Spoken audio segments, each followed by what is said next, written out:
Have you ever heard the expression, don't pour new wine into old wineskins? Do you know where that came from? Earlier this year, as I was writing a query to a publishing agent, I realized that my spiritual awakening was akin to an old wineskin bursting from new wine being poured in.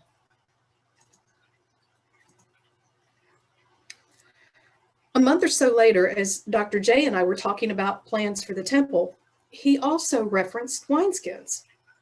Now, that's not a word that you hear very often these days, so it really caught my attention. And I realized that right here, right now, we are constructing a new wineskin for the future of the Interfaith Temple. Actually, all of us in varying aspects of our lives are crafting new wineskins as we deal with the changes these last few years have wrought.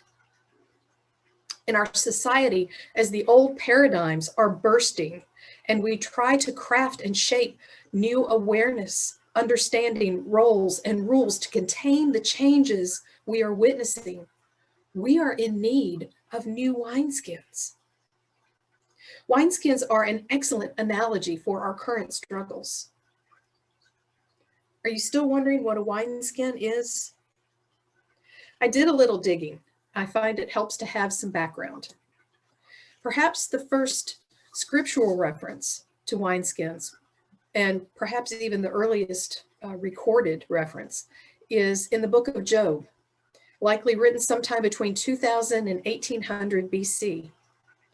Wineskins were popular in ancient Greece, Spain, and Africa as well. They were even referenced in Homer's Odyssey, as well as in Don Quixote. Wineskins were popular storage devices for wine, predating glass bottles by at least 500 years, and noted for durability and ease of transport. Made mostly from goat skin, due to its softness and workability, wineskins were stitched together with hemp, coated with purified pitch to make them waterproof, and fitted with a seal on the neck. Reverend Dr. Victor found a great image of a new wineskin. Can you show that slide?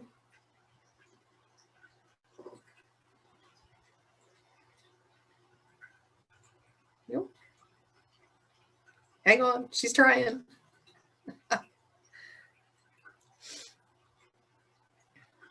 Okay, so we'll just move on. We're having some, there we go. There it is. Okay. This is a modern version of the wineskin. So in the process of winemaking, the fermentation actually begins in vats after the grapes have been pressed, where it would stay for about 4 weeks or so before being poured into new wineskins. Now, it was important to use new skins for new wine because the fermentation process actually would continue for at least another 2 to 4 months. During the fermentation process, the wine releases carbon dioxide, which pressurizes the container and stretches the skin. By the end of the fermentation process, the skin would actually be stretched to its limit. The protein in the leather that gives it its flexibility would be stretched out and further denatured by the alcohol of the wine, which destroys its natural resiliency. So the skin's ability to contract and stretch again has been lost permanently at this point. So if someone were to try to use an old skin for new wine, the fermentation process would cause the skin to burst, and you would lose both the wine and the skin. This is exactly what Jesus said in the expression I was quoting earlier. And no one pours new wine into old wineskins. If he does, the wine will burst the skins, and both the wine and the wineskin will be ruined. No, he pours new wine into new wineskins. This passage is from Mark 2:22, and there are parallel verses in both Matthew and Luke. And perhaps you already knew all of this, but the reference to the need for new wineskins applies to far more than winemaking.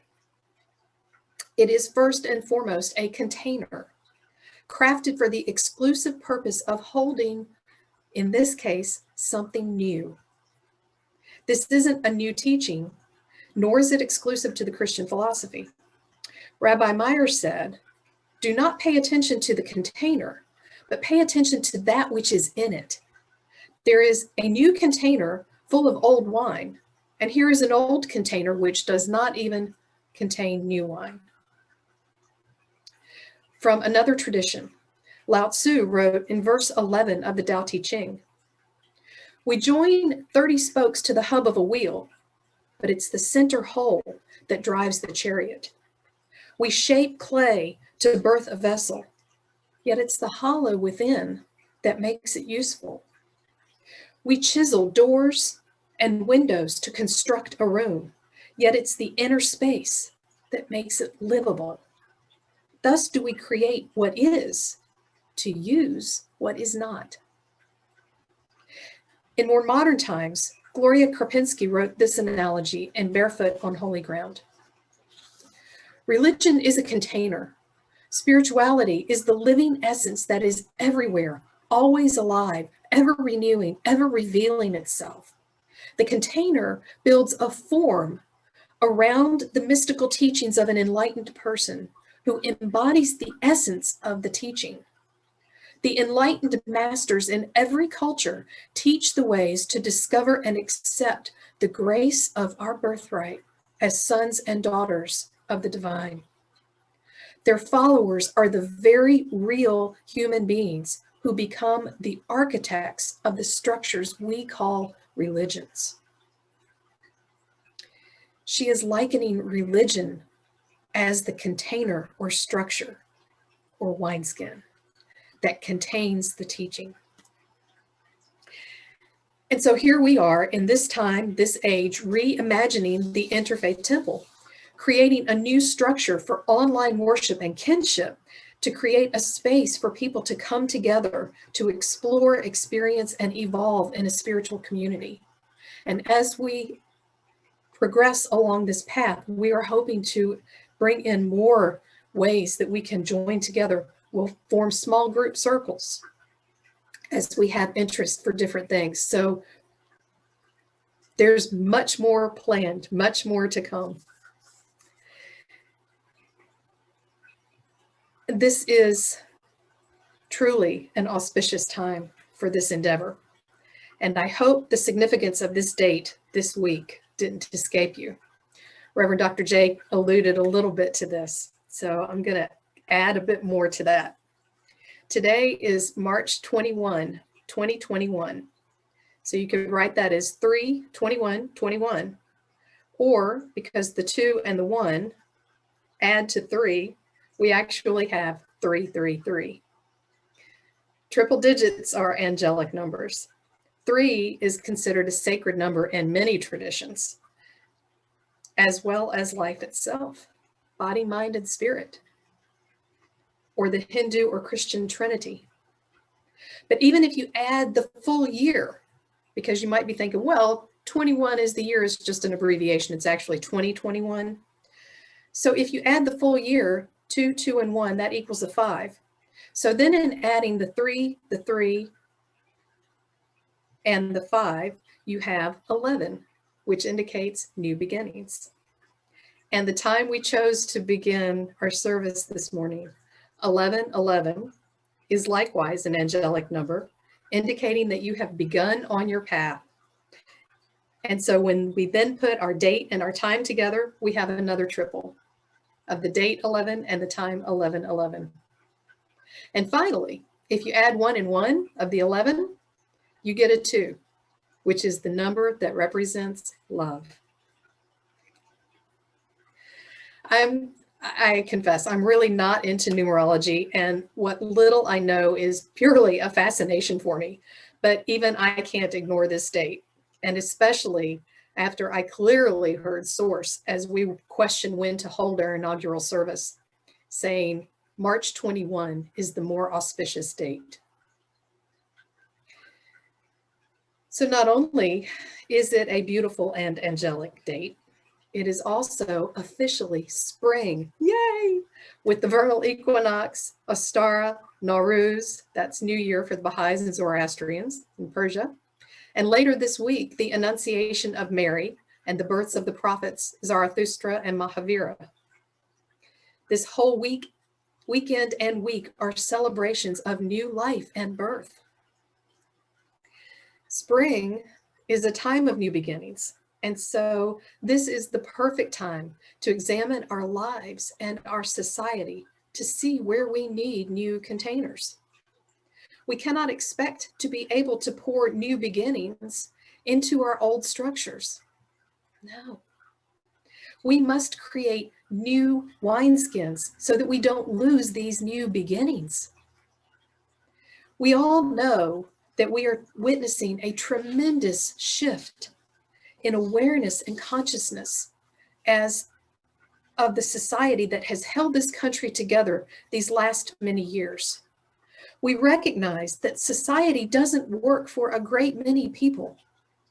The old structures are collapsing, and we're struggling to craft what our society should look like to carry us into the future as humanity evolves. No longer are the old paradigms of caste, racism, classism, misogyny, gender labels, archetypes, and stereotypes. They're not working in this country, nor around the world. But yet we don't have the structures in place to guide us. Who are we without the labels we have relied on for so long? We find ourselves in an unsettling and even scary time. We need new wineskins. Who will step forward to craft them? Change is scary, but there comes a time for the flower when it is too painful to remain in the bud, and it bursts forth into bloom. Whatever our evolving society will become is the new wine, and we can choose. What do we choose? Dr. Ralph Wilson noted this about new wine, and this applies to any new beginning, and it's very important. The new wine may not be as smooth to the tongue and as finely aged as old wine. It may be a bit sharp and unrefined, but it is alive. You can't contain it in old structures. You must find new wineskins for it, or none at all. He reminds us that just because something is a little bitter today, a little rough around the edges, doesn't mean it isn't worth saving. As that new idea or concept ages, as that new paradigm is practiced, it will mellow with age. We will get more accustomed to it, and it won't seem as dramatic as it did when it was young. We all know how uncomfortable change can be, but when we expect that and work to help it integrate into our systems as it ages, it can become as rich and wonderful and perhaps even better than the old programs we were used to. So as we go through our day today, and perhaps through this week, take a look at what you are trying to do, whether in your personal life, with family or friends, perhaps in your career,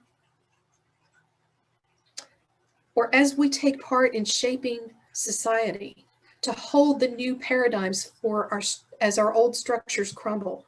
Spend some time examining where you need new containers, new systems, new rules or laws, so that the beautiful new beginnings we are creating, we are choosing, aren't lost. Take the time you need. And as I did in choosing the ministry team for the temple, get the help you need so that you can shape the clay to birth the vessel you need to contain your new beginnings. new wineskins, new beginnings. What do you choose? We choose love. It is so. Amen.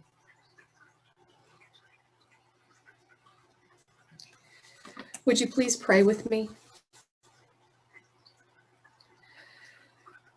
Gracious Source, as we ponder the places where new wineskins are needed in our lives and society, and as we welcome spring and all of the new life and new beginnings, we also acknowledge the places in our lives where there is pain, grief, suffering, doubt, and shame. We lift up all of those who have lost friends and loved ones, who are fighting disease and illness, who are battling systems of racism, misogyny, and fear, who are struggling to recover from the bitter winter cold and the natural disasters, who are hungry and homeless. Warm us with your love, dear one. Ease our grief. Heal our bodies, minds, and spirits. Mend our broken hearts. Wrap us in your love and compassion. Guide us to lift and comfort our sisters and brothers, for as one suffers, we all suffer. This past year has been challenging in so many ways, and it is difficult to move forward when we are still reeling from the tragedies around us. So we come to you to help us heal our woundedness, our pain, and our grief. Break open our clenched fists grasping the past so that we may receive the treasures that await. Fill our hearts with assurance that even though life in these times is hard, you are harder. And with you, we can prevail. You are our foundation, our source of love, compassion, connection, and life. And even through the darkness, your light always shines. And for that, we are eternally grateful. Even through the haze of our discontent, we still see the beauty of our Mother Earth. We still recognize the miracle in the flower that sprouts from its bulb hidden beneath the melting snow. We witness the return of green life to our landscapes, the trees and shrubs that burst forth in bloom, the bird song that fills our gardens, the precious babies born every day, the joy and laughter of friends, and the love of our pets. And as we give thanks, we see you in the midst of it all. Guide us to an ever deepening communion with you.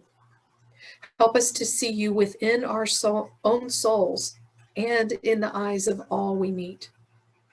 Show us your face, your hand, wherever we look, and give us the courage to be that face and hand for our sisters and brothers in need.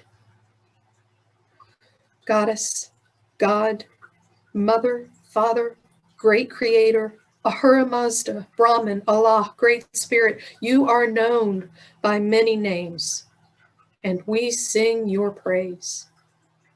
May it always be so. Amen.